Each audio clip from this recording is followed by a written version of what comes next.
अगर आप जाप के विशेष फल को प्राप्त करना चाहते हैं तो किसी ऐसे वैसे स्थान पर बैठ कर के जाप मत करना।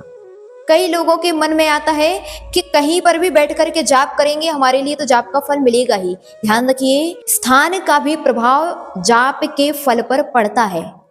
और हमारे शास्त्र में एक शास्त्र है गौमट प्रश्नोत्तर चिंतामणि।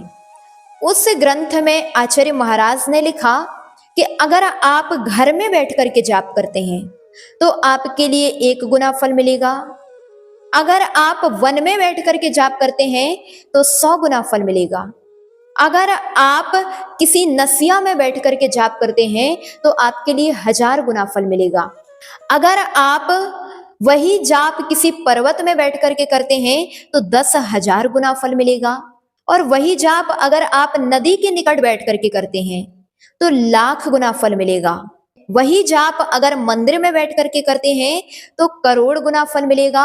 और विशेषता इस बारे में आचार्य महाराज ने बताई कि वही जाप अगर आप जिनेंद्र भगवान के समीप बैठ करके करते हैं तो आपके लिए अनंत गुना फल उस जाप करने का मिलेगा। इसका तात्पर्य कि स्थान का प्रभाव जाप के फल पर पड़ता है।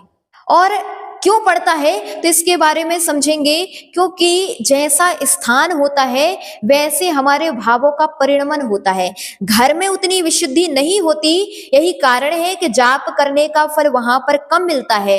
और उससे अतिरेक विशुद्धि आप अगर किसी एकांत स्थान पर किसी नदी किनारे बैठेंगे तो यही कारण है कि उसका फल अधिक हो जाता है। और वही विशुद्ध उसके अपेक्षा अगर आप जिनेंद्र भगवान के समीप बैठ करके जाप करते हैं तो उस विशुद्धि में और अधिक विशेषता आ जाने के कारण उसका फल अनंत गुणा मिलता है।